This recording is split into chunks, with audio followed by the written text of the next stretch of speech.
my goodness. Roy, we're pumping out another one. Fucking COVID style, baby. We're on Skype. We're doing this safely and effectively. Am I right? Absolutely. Today's going to be a very special episode. We got a good friend of mine. You might know him from kicking in your door and catching you with your pants down, taking a shit or jerking off. True. He's arrested you for not paying your bond. You might know him from swinging his dick off some building in downtown Chattanooga. He's a fucking, he's a real life iron worker. And ladies and gentlemen, Roy Hambrick. What's up, Zach? What's up, Roy? It's good to have you on here, dude. It's good to be here, man. Hey, really good to be here. We were afraid of COVID-19, so we decided to Skype this up. And I've got an ankle monitor, so, can't cross state lines. Mandated Skype podcast only. Exactly. It was part of the forfeiture contract, so, Part of the probation. Damn, dog. So, me and Roy met on a job. We were working down at the Chickamauga Dam.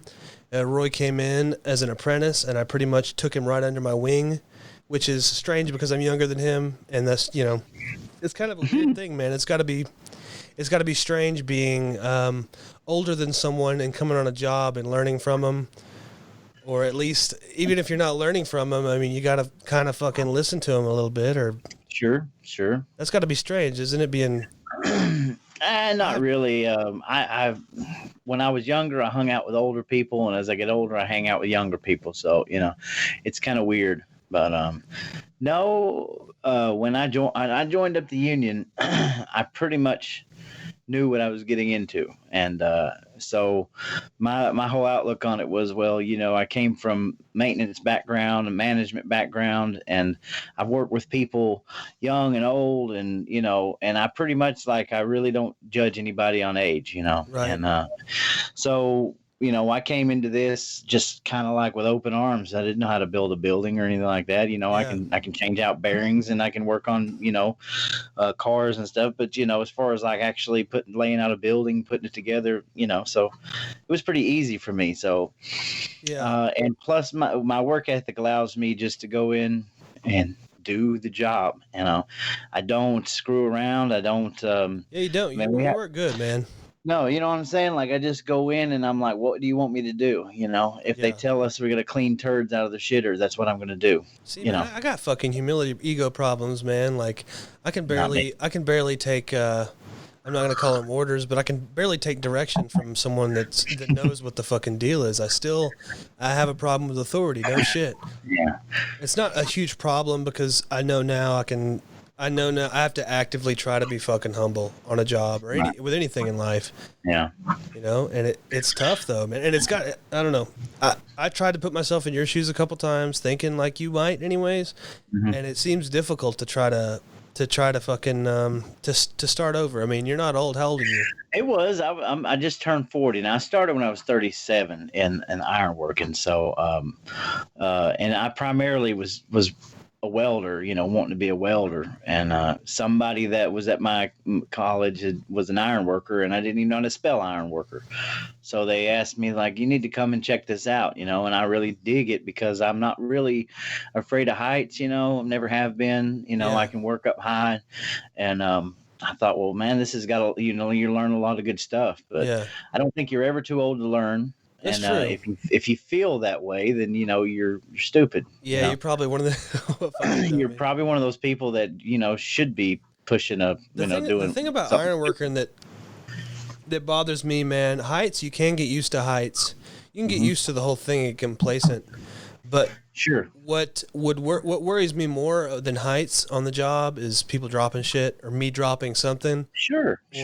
Or just dropped objects, man, heavy shit. Getting your fucking you're right. There's a lot of danger involved in it, and you have to be careful. And if you look at the construction industry, you need good, humble people that are willing to learn how to do things the right way. Because you got all the badass boys that, they're the cowboys of the sky, and you need people in this industry that's going to be able to do different facets of it.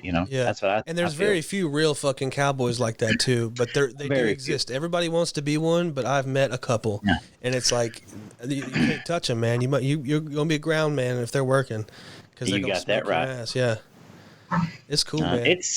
It's been fun. It's been real. You know, it was an eye opener to start that. You know, I was already somebody who had a family into the family thing, well into the mortgage thing. You know, and then to stop what you're doing and take a pay cut to come into something totally different like this was an eye opening experience. You think sometimes it was a mistake? How unsure we are about these jobs sometimes. I'm telling you, man. I'm telling you, and the way they pump them up. You know, it's like, oh man, we got this great job. You're gonna be making all this money. Yep. You're gonna be there for 6 months, and then a week later, they're like, you know, get your ass out of here. You know what I'm saying? And dude, it's always, man.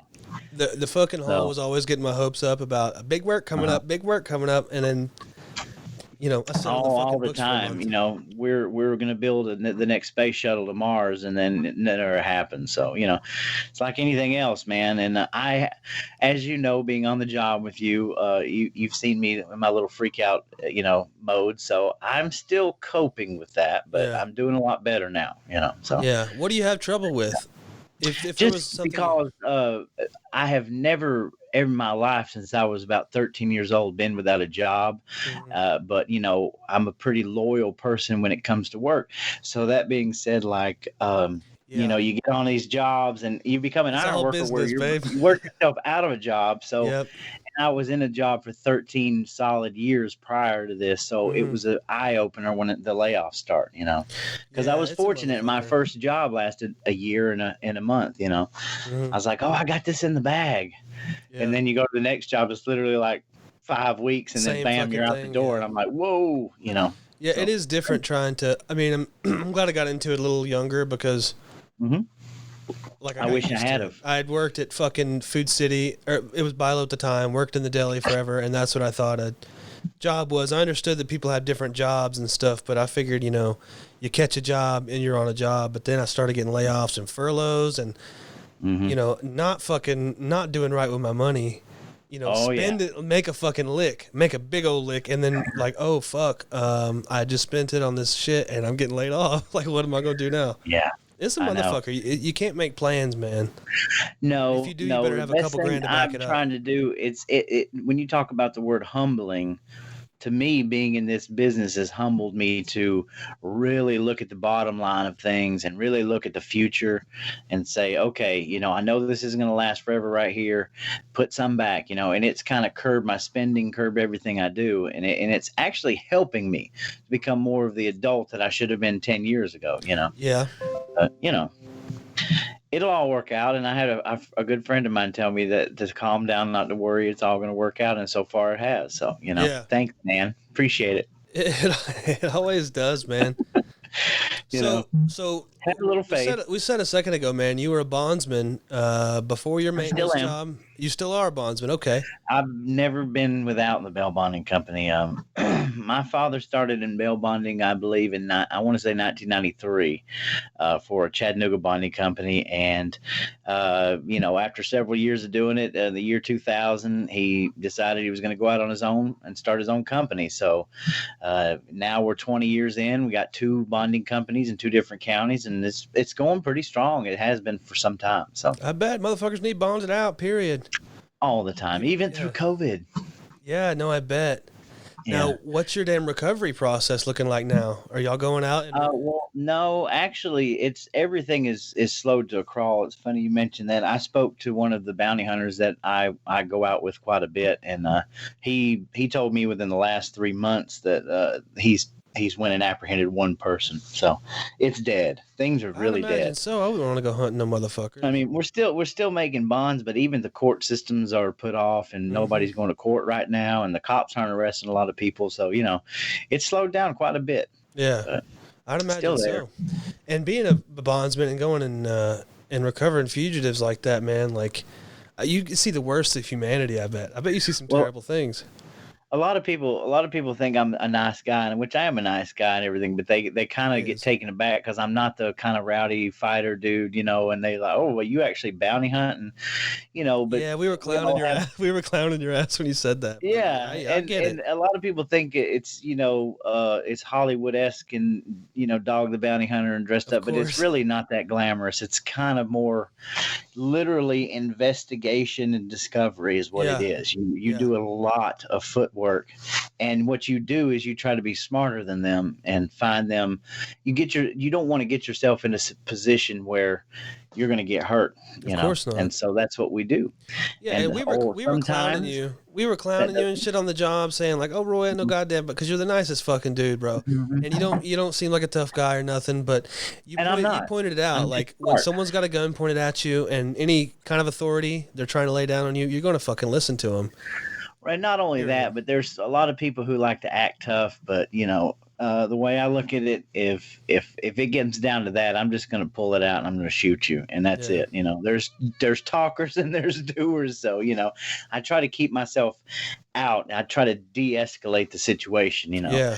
because in the end, everybody's human, and and I've been in some pretty wild scenarios. I was in Memphis. I was in a part of Memphis where I honestly don't believe that there had ever been a white person that ever even stepped foot in that section of town. I mean, it was a lot of black people, and it was real country. And I mean, just stopping at like a Family Dollar to get, some sunglasses, man, was like we were getting looked at. And I got locked in the apartment, man, with this chick with a bunch of screaming kids, and her boyfriend was like, Arnold Schwarzenegger, 7 foot tall. And I mean, I literally got locked in that apartment. I thought I was going to lose my life that day, Yeah. but it turned out that I was able to use my mouth to just de-escalate the situation, just to talk it out with him. Yeah. Not only did I get her in the car with handcuffs, and the boyfriend was completely cool, but we ended up becoming friends on the way home, and she ended up being a lesbian that dated a girl that I went to high school with. And Really? so we ended up getting her back out of jail and getting her a bus ticket back to Memphis. So, it's funny how that works out. That is crazy. Roy, what's the craziest thing you've seen bounty hunting? Oh my God, the craziest thing. Now, if you look at the TV and Dog the Bounty Hunter, and I'm not knocking that dude, he's real, dude's real, but a lot of that stuff is restaged, for the shows. Mm-hmm. But one of the craziest, I guess I'd have to say, is a beef stew story, is what we call it around the office. But my brother-in-law, he's kind of a hothead, and he's cool, but he loses his cool like a lot quicker than I am. They call me the politician because I can talk. Oh Lord, y'all got gay little nicknames for each other. Yeah, he's the hothead, I'm the politician, and my dad, he's crazy. Yeah. He's 76 years old, and he's been doing it a long time. But this one particular night we went out. It was kind of in a ghetto-y side of town, and there was a woman that owed him some money. And she was a great big woman. She was kind of fat, and not the PHAT fat either. That's a huge bitch.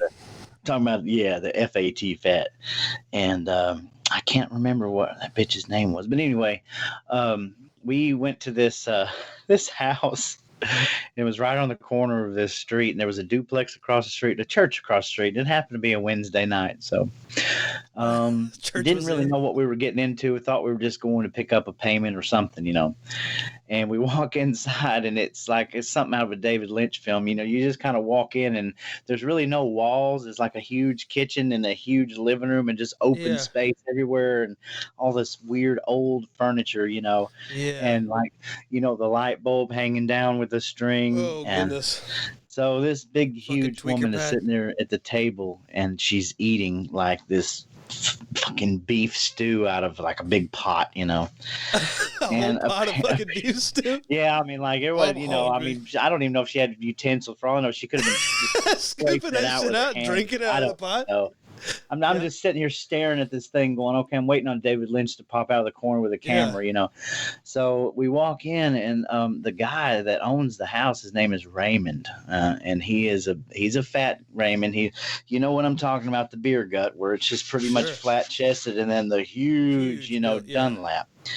He's sitting there with like a pair of cut off jogging pants, no shirt on, and he's drinking a beer. And my dad walks in and he's just like, hey, you owe me this money. You've already said twice you're going to be here. And she's real hick. I mean, she's just like, man, I ain't got the money, man. I just ain't got it. And my dad's like, I'm sorry, but you're breaking our contract here. They're saying you're going to be leaving soon. And and Raymond's got the money, Raymond. Why don't you pay him, Raymond? Just pay him. And she starts to escalate the situation. And the whole time she's still eating, just like, pay him, Raymond, pay him. And Raymond's just kind of like, I ain't got the money, Roy, And it's just like, so I'm just sitting here going, now, what are we doing? Like, are we going to play a board game? I mean, just what is this? And so my dad's like putting his foot down. He's like, hey, man, you better come up with it. Somebody's got to take care of this. So she gets up from the table, man, like her stomach just pushes the table forward a little bit. And she's just like, Raymond, don't let him take me back to jail. Raymond. So she starts to walk towards my dad. And about that time, my hothead John, he's like, fuck it, I'm tired of this. So he just runs over and just grabs her with all of his might. And my dad's like, you're going back to jail, bitch. And all of a sudden, John just pulls her with all of his might down. And I'm sitting here like, all right. So I just dive on top of her. Oh, my God, Roy. The whole time, Raymond never moves. He is standing up on the countertop, just standing there watching it. And all of a sudden, man, she just starts screaming. She's like, pay him, Raymond, pay him.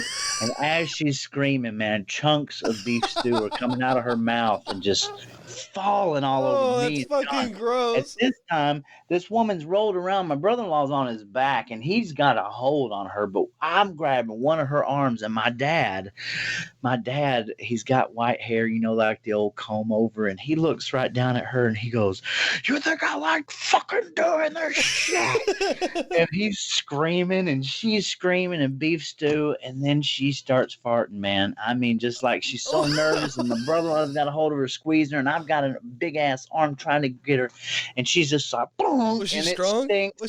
Oh, no, she just was full of beef stew, man, and she had them nervous farts, like them kind when you're in the store or something, you're trying to pickpocket something, and you fart, I don't Give know. your position away. Nasty. And finally, John's like, I can't do it. This bitch is too strong. I can't get her. So he just kind of breaks loose of her. She's in the floor crying, got beef stew all down her shirt. And the whole time, nobody ever realized that the front door was open to their house, okay?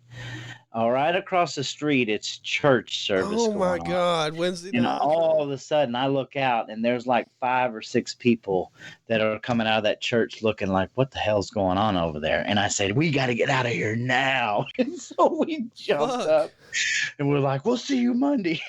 We'll see you Monday. We're coming back, Donnie. It's like, we'll see you Monday. And we just got in the car and got out of there. Did you piss on her rug on the way out? Oh my God, we had beef stew and we smelled like farts. It was so nasty, man. That's fucking disgusting, Roy. It was insane. That right there is not one of the higher things in life I've ever done. Did y'all get the money eventually? Yes, yeah. Raymond came down with his shirt on. Raymond paid him. Raymond paid him. Did you say with his shirt off? No, with his shirt on. Oh my goodness. Yeah.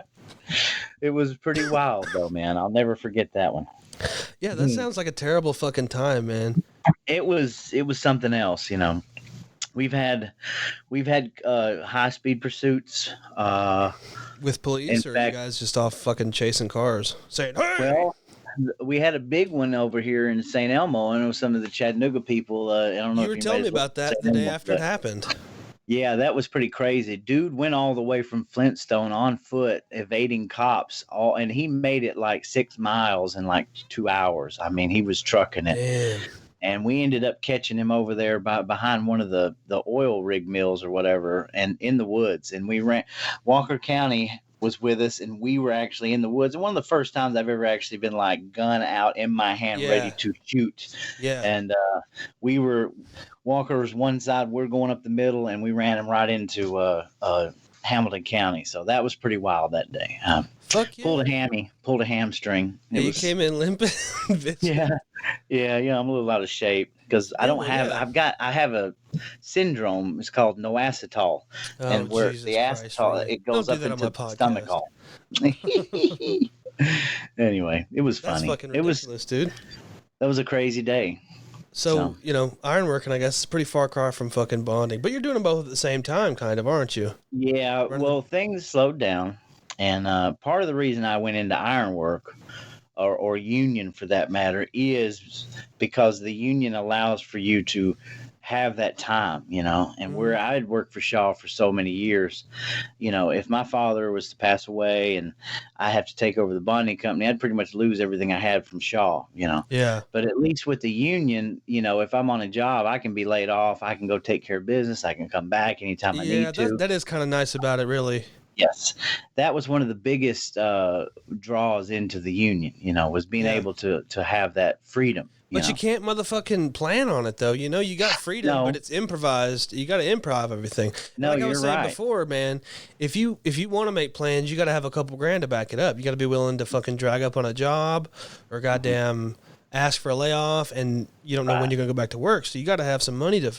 go on vacation. No, you're right. And I think what I'll tell you what I see in my future, though. I see booming out, and finding good people to boom out with, because I've yet to done it yet. I've yet to had to. Well, maybe it's something like you and me can boom out. We can find a couple good people, because you can make some good money out there on the road. And the thing is, if you're committed and you're not going to blow all that money, you can actually do it in the span of a year. And you can take care of all that stuff that holds you down to where you can go back into a local job and not worry. That's my goal. Are you willing to fucking, leave your family behind for a year? Yeah. Damn, all right. That's the first thing we discussed when I joined the union. I said, "You realize I'll be doing some traveling, right?" And they was like, "We don't give a shit." I was like, "Are you still here?" And I was like, "Oh, okay, I'm going to go sign up." So, they are well aware, which I have boomed out already as an apprentice. I boomed out last year for a couple John months. Mansfield, right? Too bad. It made me realize that the fiberglass plant. Huh? That glass plant? No, it was a Toyota plant in Huntsville. And it made me realize I'm glad I did it, because I don't want to boom out alone. Booming out alone sucks. Yeah. If you don't have somebody to boom out with, it gets pretty crazy out there by yourself. So I'd imagine so. Well, I went to Rome for a couple weeks. I was working 7/12s night shift with a couple people. I won't mention any names, who just were not worth a fuck. And I had to do all the work myself as an apprentice, and you know what that's like. I made you do that. Oh yeah. But look, man, it made the dam look like a fucking classwork. I mean, I was at fucking Rome in the Crusher house at the goddamn Plant Hammond. The paper mill, right? Oh, no, Plant Hammond, power plant, coal plant. Oh, okay, gotcha. And I was in the Crusher house, which is where all that dust gets crushed and up a conveyor and into the fucking coal chutes and shit. So the place was disgusting. And I was up there, and the one person that I had to work with was too fat to get up on the scaffold with me. Either he didn't want to, I don't know what the fuck his deal was. He was dizzy, I don't know. But I had to get up there and cut these channels it was like a frame for the chute. It was an industrial fucking chute. And I had to cut all this frame out flush. Not very good with a torch yet. I had to cut this whole frame out, and I was, sparks going in my chest. I mean, my whole chest was fucking raw and fucked up bad. And it was a terrible time, and I set off the sprinkler system. Dang. And flooded the room that I was in, and was worried to death about getting shocked, because all the welders, the water was coming up to the damn welding machines. And I was like, y'all gonna turn the welders off? And my foreman said, keep fucking cutting, you'll be all right. Of course, like, of course. God. The fucking sprinkler system's literally showering the whole fucking building.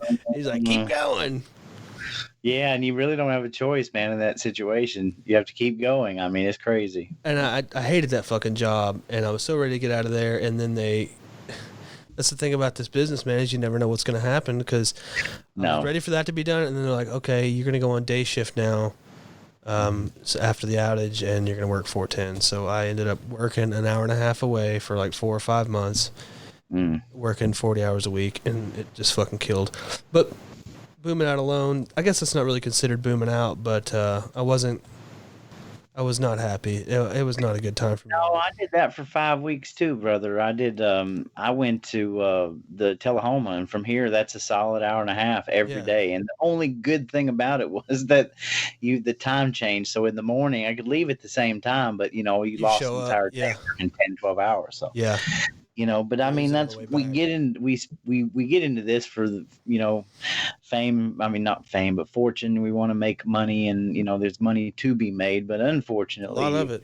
sometimes you just get stuck with like, well, I mean, look at our Watts Bar. We're going to be about 2 hours away, so Yeah. that's not going to be See, easy to drive back and forth. I was conditioned for a while to working 40 hours a week downtown somewhere. Sure. And that was fine. I never seen myself going and working outages and hitting a lick like that again. And when I did, I was like, motherfucker, like this changes so much. I need to keep my badge active and keep on this and try to chase these outages and stuff, bro, because that's where the money's at. It's true. And a lot of people say, well, you become work TVA, oh, the TVA people ain't worth shit and all that. And let me tell you what I think about it after everything. I'm in this to provide myself, my family, a way of life. So I really don't care where it's at, man. And we don't have that luxury anymore to pick and choose where we want to work. It just gets more and more scarce. And so, at this time, I think things are changing. And I think I'd love to do a 40-hour a week job either, but the odds of being able to make that happen are slim, man. They are right now, dude, but that's most of the work here. I mean, and there's a couple contractors in Chattanooga where you can do that. Yeah. If you get on with them, you're likely to be on with them for a little bit. And if you work well, you're going to be on for a long time, Mm-hmm. But other than that, you're chasing outages and you're chasing fucking shutdowns and anything you get your hands on. Trying to chase big licks, Sure. I could agree with that more, man. And I'm hoping it all pays off, and meeting people like you and other people I've worked with and people that have, and that's where it's at. And sometimes you got to go through some bad people doing this. But then, and the networking that we do too is really cool because I've made friends with people now that, they text me and I text them, hey, I hear these job opportunities, and that's what it's all about. Just keeping yourself open and available for whatever's out there. Yeah. See, I've tried to turn a couple people onto this, but like the fucking, they weren't accepting applications or something. So somebody will get their dick all hard for some money and ironwork, and I'll say, shit's rolling right now. Let's do this. Come on in. And then, damn, they're not taking applications, and they're like, Zach, can you get in touch? And I'm like, no, I gave you the card. I don't know what else, I was just fortunate to get in when I did and how I did. Sure. Me too. I mean, the first time I went and talked to Bernie, which me and Bernie hit it off pretty well, and I think a lot of him and Pat but the first time I ever talked to them, I didn't think they were even going to give me a chance, Yeah. And he saw some welds and stuff I was working on the school, but I almost felt like they weren't even going to let me. So, it is partly time and place, and they have to keep a certain amount of apprentices. And, and right now in Chattanooga, there's a big influx of the probationary journeyman. A lot of people are leaving RAT. So that's also kind of a factor where they don't need as many apprentices right now because they got so many probationary guys. Yeah. So, and a lot of people have have problems with bought books and stuff. And I'm gonna say that I don't have a problem with someone buying their books, especially in like your position, Roy, when you didn't want to come in and do the apprenticeship. But if you do buy your book, you have to come in, and fucking tote leads and shit, and you're not one of the fucking. It's hard to say because these bought books have experience, and that's one. A lot of people ask me.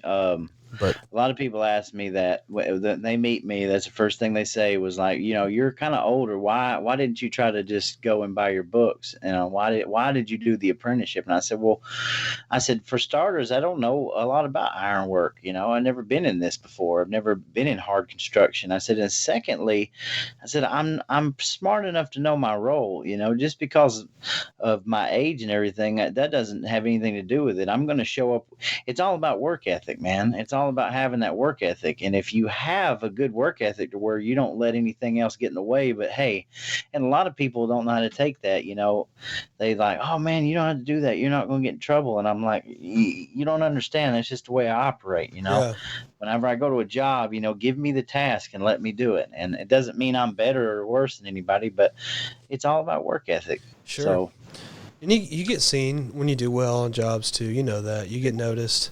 and what was the other thing? Staying humble, like letting people help you and teach you. Because one of the biggest things I've seen in ironworking, especially for anybody that's wanting to get involved, is that, you've got to cut a piece of metal out of a plate, and there's literally 10 different ways to cut that piece of metal, and all of them are right, none of them are really wrong, but it depends on who's standing over there with you and the way that they would do it. And that's the only thing that kind of gets on my nerves, is that, like, I might be doing it this way, but so and so, no, I want you to cut it like this. And that's just like, I get it, but it's like, man, but just when you top out, you can say "fuck you," Yeah, exactly. You say, "Look, dude, get the fuck on. Ain't you picking something up? Or just stop throw the tool down. Say "fuck you, goddamn it! You cut it. I'm not cutting it." Hey, though, there is some fucking crazy ass people in ironwork, man. I've met some of the most nutty, damn near homicide, just crazy fucking people doing this. And I've met people that will turn on you in a heartbeat. Well, hell yeah. For no reason at all. I'd like to say that's with anything, but I'm not so sure that it's as common as it is in trades. No, I think it's more common in trades. It's not. I tell you, I mean, I'm not going to go into my management background, but when I've managed anywhere from 30 to 50 people at one time for years, and when I was going into that stuff, somebody taught me a valuable lesson about people, and they said, when you're going to go hire into somebody, said you're liable to hire in 4 or 5 people before you can find one person that's going to be worth it, Yeah. And I learned that at a real early age. And so that being said, like, it's hard to find good people, and it seems like the trades, man, really attract some stupid people. Yeah, no shit. And there are some people that I respect very highly and think that they're some of the best iron workers that I've ever worked with, and I don't ever want to be on another job with them ever again. So, Yeah, tell me about it, dog. I know it. I want to stay humble, man. I want to learn everything I can and teach everything I can, and that's really a good trait to have in life, man. I'm just now discovering that. Really, I like I said before, I have ego problems, man. I want to be cool, I want to be smart, I want to be fucking tough, I want to be this and that. But my mom and my dad always told me when I was little, when someone's telling you something, especially as a kid, and you already know it, don't say just listen to them and act like it's a surprise, act like it's new news, And right. You know what sucks is I don't realize I'm not doing that until I'm halfway fucking up already. Yeah, and and when with that ego comes other people that will take that the wrong way, Absolutely. And it creates conflict. Whereas, people just need to chill out, man, and get along with each other. Don't take nothing to heart. Yeah, it's hard not to. I let that stuff roll off my chest. I'm like, whatever you want. Yeah. So, and I think that's why I get along with a lot of people. I'm easygoing. And I'm not scared to do anything. It's but I'm also not the one. I don't want to take charge either, man. I've taken charge. The leadership thing. Yeah, I feel that. I've done well. I've been given a few days and probably 3 or 4 weeks over my career as a person in charge of something with some leadership, and I did well in it. But that's a skill in itself, is being a leader. Something that I've done some exercises before in like treatment centers and stuff, and like leadership exercises, and I do well at it, but I end up slipping.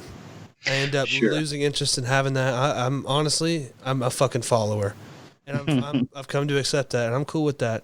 If I don't want to do something, I won't do it. But I mean, I don't care to fucking own something. You know what I mean? Absolutely. Especially if it's something I'm not vested in, other than money. You know what I mean?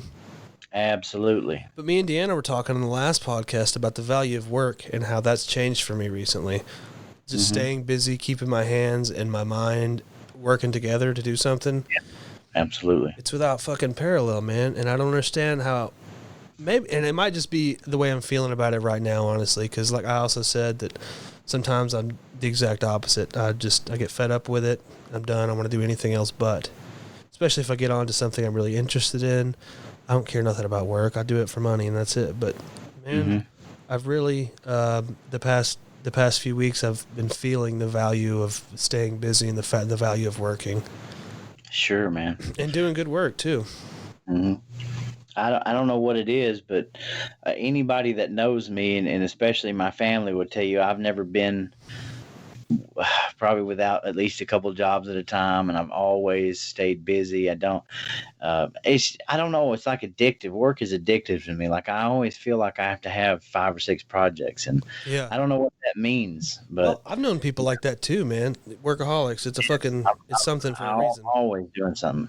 And people are amazed at me. Like if sometimes, like especially close people, I used to play music a lot, and some of my closest friends, we've been friends for so long, but I could sit there and tell you like a normal day of mine, like an off day, and it involves 100 miles of traveling to 3 different places and just about 15 different things. And I've had several people tell me, they're like, man, how do you do all that in one day? I'm like, this is just a normal day, so this is the way I am. And I have tried to slow down the older I get a little bit, but it comes in spurts.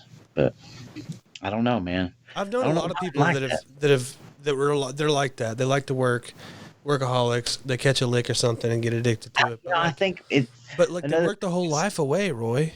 And the thing is, like my father was an alcoholic. He's been in AA for 35 years. I grew up in that kind of thing, and addictive. He's got an addictive personality. I feel like that's where it comes from. Is like I'm probably an addict. No matter what I get into, I kind of get addicted to it, and so I think the older I get, the less that I get into. The addiction comes to just like, oh, we need 5 more projects, and just keep running. So you know what I mean? No, I do know exactly what you mean. And dude, I think we've talked about this a little bit before. Addiction, I'm not exactly, look, I've been in recovery for almost 2 years now, and I'm still not convinced. I don't like admitting, maybe, I don't like calling it a disease. What it is, though, is something's wrong with me. Something's wrong with us that we're just not whole. We're fucking fractured, and we need something outside of ourselves to make ourselves feel good. And whether it be drugs, alcohol, or whatever your fucking thing may be, those are symptoms of addiction. Well said. Well said. I mean, I agree. And, it manifests in all kind of different ways. And still, I've been substance free for, like I said, almost 2 years now. But, that's great. Am I fucking the greatest person? No, I still struggle with my ego. I still struggle with acceptance, with self-acceptance, with people. Yeah, I know. And that's another thing, too. We talk about these personality traits that addicts have, and we kind of diagnose ourselves a bit, and we think that we're unique in that. And I sometimes question that now. I don't think because addicts want to say, and alcoholics, they kind of separate themselves from the rest of the population. And I think that there's certain attributes, well, I'm on a roll real quick. I think there's certain attributes that they do have that are unique to them. But then again, I mean, there's such a thin line there that it's hard to say. I don't know that I'm unique from anybody, but I certainly feel like I am. Maybe that's part of it too. I would think you'd be more unique because you're sober, though, because that's the problem. So many people can't get sober, Yeah. I mean, the thing I've learned, and I've dabbled in some drugs and alcohol my life, and of course I've never been, done any of the hard stuff. But being in the bail bonding business and the perception of, bonding the same people in and out of jail, I think it's more of it's the lifestyle effect to me is what I see more than anything. Like it's not a uniqueness. It's more of because when you start getting into drugs, the first, let's say you're at a party or you're doing something, and you're there, and when you start getting into something that's highly addictive, then you start to magnetize yourself to the people that are doing the same thing, and then it becomes your life. Absolutely. You stop hanging out with the people, and at some point you start becoming the people that are around you anyways. Exactly. So the substance, whatever it may be, attracts you to these people, and then you're just fucking shut in it, man. And that's why I've chose, like I went down that road a long time ago, and well, I mean, I've got a family member that was right there with me, and I decided that I didn't want that lifestyle. I wanted to make something better of myself, and that person just kept on, dove in head first, and still to this day is coping with it. But Mm, I decided to surround myself with people that I could have other things in common with besides getting out of your mind, yeah. and that's what drugs do. Drugs get you, alcohol, everything gets you out of your mind. It gets you out of your head. Yeah. And I'm like, there's got to be something better than this, man. You need to be able to enjoy the people you're around and be sober to do it. Yeah. And so, You know what it luckily, takes sometimes? I didn't mean to interrupt you. Go ahead. I'm just saying, luckily, I found some people that were like that. And Yeah. I watched others go off the cliff while I was able to keep going. So, Yeah. And you know what, man? The you are who you hang out with thing, that works whether or not you are having a good time doing it or not. If you go and hang out with a certain amount, a group of people, and you're not enjoying hanging out with them, if you force yourself to do it and fucking fake it till you make it, you will end up fitting in and becoming just like them anyways. absolutely. And that has been a right. tool. I firmly believe in tricking your own mind, dude. I've done it a million times for a million different fucking things, and it works. And I think that's what, I'm not going to say that's what 12-stepping is for, but I can see, they say to do like 90 meetings in 90 days when you first get clean. And I think that is to immerse yourself in the literature and to immerse yourself in the nomenclature and get around the people. And they say stick with people who've had clean time, so you end up like them. And Right. That's the it only works way if to, you it's, do it. it's the only way to survive. And a lot of times I pretend I'm in different scenarios than I am to cope, and like consciously do it, and it works. I mean, you can do some insane shit, manipulating your own mind. I could agree. Yeah, absolutely. You're a strong cat, man. I mean, and look where you came from, in those 2 years, and look who the people you're around now. Yeah. And you look at that versus your past, and I mean, it's so much better. Absolutely, man. But my perspective's changed a lot too. A lot of that was through immersion, and a lot of that was through, like looking back on, let's say we look back on our lives through some of our difficult times, and like we remember that they were difficult, but we don't remember what it felt like to go through it. You know what I'm saying? Sure. The pain. Yeah, you don't like, and I'm not going to, I want to say that it took hard work and stuff, and it did, I think, and for addicts to get clean, and I'll say it this way, for anybody to change their life, they say they put in hard work to do it, and they do, and it feels hard when you're actively doing it, but looking back on my changes that I've made, it didn't seem very hard. It felt like it just happened, like it was just a dream or something, like it happened to someone else maybe. Right. But I can remember sometimes if I hear a song or if I smell something, I'm like, oh, Yeah, it comes back. yeah, it does hard too. Dreams do that shit too, man. Sure. And I've been having some whack ass dreams lately. Have you? Yeah. Have you? Some pretty crazy dreams. man. Everyone has, Roy. I read something about it. This lack of social interaction and like physical touch and stuff has affected everyone's dreams, man. And everybody's having wild ass fucking dreams right now. You ain't kidding. You ain't kidding, man. I'm telling you. I had a weird dream about being in a church last night. I don't even think I want to go into it, but I'm telling you, it was messed up. But Yeah. now that you bring up COVID, yeah, I mean, this whole situation has been almost surreal. Yeah. In America and the unthinkable has happened, and we're all been quarantined, and say what you want about it, it's something that we will never forget. Absolutely, dude. This is super fucking weird. And like I was saying before, looking back on things, like this happened pretty quick. We're already, Real quick. almost 2 months into it. Mm-hmm. Just from my perspective, anyways, it seems like it's gone by super fucking fast. It has. And I'm not gonna say I don't think I'm right about this, but it feels like we're close to the end of it. Well, like I think we're over the curb.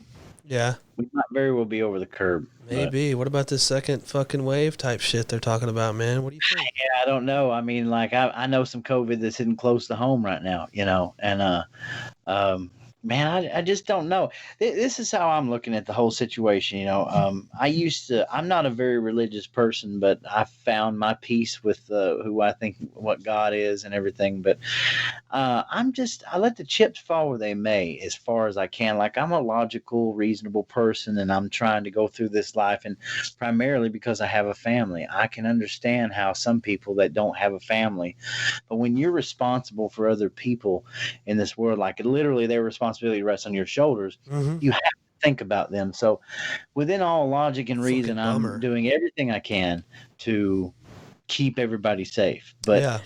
the thing is, you can be the cleanest person in the world. You can have everything It's sanitized. You can walk chance, right man. out your house. Bam, you've got COVID. So if it's going to happen, it's going to happen, I tend to Now, that agree with doesn't mean that. I'm going to go out and watch, 5 blockbuster movies and, eat popcorn off the floor in a movie theater. Yeah. But, I'm going to continue to provide for my family, Yeah. and we're just going to do what we can do to survive. You know what I Yeah. mean? Yeah. Yeah. It's a fucking trip, man. And I was talking at the beginning about this, the beginning of all this about like social pressures and like people shaming other people, and this is over.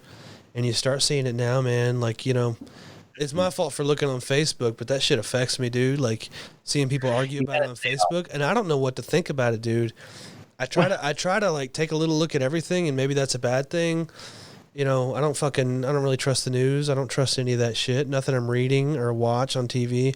But what I do is I watch all of it. I listen to everyone and try to gather my own thoughts, but I don't know if it's right or not. And I tend to be in disagreement with other people, and I've just gathered my own thoughts about it. I don't know any more than I definitely don't know any more than the next guy, you know what I'm saying? And it seems to me like nobody knows what the fuck's going on, dude, because there's contradicting medical information all over the place. Businesses, nobody knows what the fuck's going on out here. And I hope to look back on this very podcast with you, Roy, episode motherfucking 3 of the Rowdy Pod. Yay. And knowing all this stuff and knowing what, No, you're like people, when the Black Plague was happening, they didn't know that it was fleas, And I thought when I was learning about that, well, fucking idiots. Of course it was the fleas. Why didn't they check that? We don't know. We kind of know how this is transmitted, but we don't know how contagious. We don't know how deadly it really know is. where it actually really came from, Yeah, and There's nobody still knows that speculation either. in that. Yeah. Well, didn't they make some arrests? Well, they did. I don't exactly know what for. Like I said, it's all confusing. Yeah. What you have going on right now in this age of social media is you have. I explained this to somebody the other night. We all know that the media is, if it leads, it bleeds type thing. So you've got, on one hand, you've got this far left wing like ethos fringe, and then on this other side you've got this far right ethos fringe, and that's the people that get the representation. That's what people that get constantly shoved in our faces, fringe this and fringe this, and you've got people like us in the middle who are just like, man, and we're having to put up with all this shit because we're just kind of sitting here going, look, I see kind of both sides here, but hey, what do you want us to do? Yeah. Do I believe the government is going to take over? Do I think, oh, you needed to take guns up in Michigan? No, I'm not saying that, and I don't think we should turn into USSR, but we don't ever get represented being in the middle. You know what, Roy? I think that our allotted roles in life is to just be. The powers that be have always been the powers that be. Sure. And everyone else is a follower. Everyone else is just fucking a pawn. But no shit. You go back to social media, like we're sitting here, we're just having a discussion, man. We're just talking. We're having a discussion.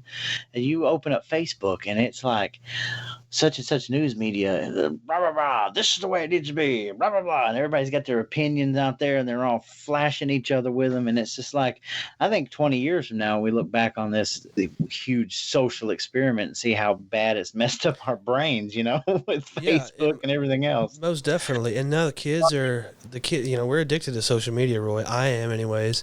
I'm addicted to the likes and all that shit, of course. And just being able to stimulate my mind and get entertainment at the touch of a finger, pornography, news, funny shit, whatever the fuck I want to look at. And now kids are growing up like that. It's integrated into them. Google is the Antichrist, is what they call it. Google is the all-seeing, all-knowing God. You literally type in. But you know what? Are you? I'm okay with it.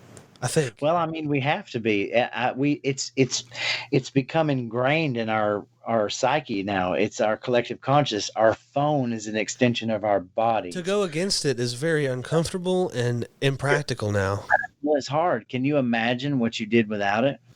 No, my generation, I'm a little bit older than you, and I'm telling you, my generation was the last generation to go without computers, or we grew up without computers, without cell phones. My first cell phone I didn't get till I was about, they weren't even available for most people until I was in my teens, Yeah, I don't even think, look, I was born in 92, so that stuff has always been around. It's always been around. But I was able to take a peek at the fucking cassettes and VCR and pre-internet life. And it's hard to remember without the internet, man. Well, yeah, a lot's changed for damn sure. But I tried to delete Facebook recently, and I'm ashamed at how difficult it was to go without it. It is. It's very difficult. It's one of the only social media apps that I can bring myself to use. I can't. I try Snapchat and the Marco Polos and the Bitchy Witchies and all that. And it's unnatural to me. But Facebook seems like I can do it. But at the same time, people like you and me in the middle, we can create content like this. And fill a void, where it's not like we're not preaching to a choir, we're not pushing anything. These are just normal conversations. That's what I like to see, I do too, man. There's rarely an occasion for a decent conversation anymore. Yep. And it seems like nowadays you can't have a disagreement without becoming enemies. And I'm like, man, I'm so past that right now. Yeah, true that. We talked about some shit on a job before, to where we were having some heated fucking conversations. We did, and I don't think they ever made it past that. Those conversations ended right there. We did have to. I had to make it clear my intention with the conversation and understand yours as well. Sure, I think that's part of our conditioning as well, man. Is like that, and we were face to face. We were face to face. We're missing a lot of that nowadays. We're missing that face to face interaction. True. It's easy for somebody to get up here and type on a keyboard. Absolutely. It's a lot harder to sit down and tell somebody what you think, and that and that's what we're missing. That Yeah, or to tell someone they're wrong to their face. Sure. Or you think they're wrong, rather. Absolutely.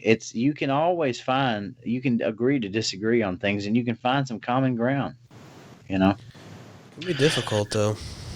It's difficult. It's difficult to take a conversation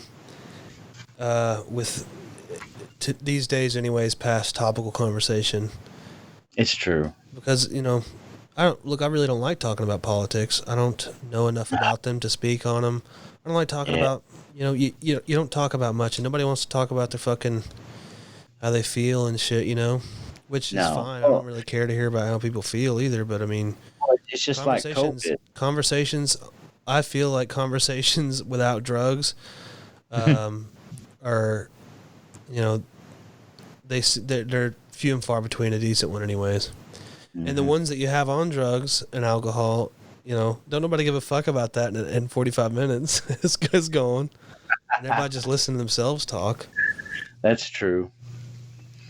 Hey, man. I like doing podcasts, and I kind of like this Skype thing too. It'd be cool in person, but it is different doing a podcast. Yeah, in person. We'll have to do one in person one of these days. I'm saying though, I'm pretty comfortable with you, so it might not be so different. But like having a natural conversation, the first one of these I did, maybe it's just because the first one I did, but you sit down, you hit record, and there's pressure, and you want to say certain things. But this feels like relaxed, like I'm just in a video conference. There you go. That's the only way to be. I can tell you, I'm not going to go into the details, but I've been involved in another type deal like this, and the best way I've come up to it, I have no agenda. So you say what you need to say when but other than that, you keep it just fresh and just keep it off the top of your head. And I feel like maybe we were just sitting across each other in a diner drinking coffee, and that's the way it needs to be, because that's the real. Don't you? Sitting in a fucking restaurant. So yeah, they're open, Roy.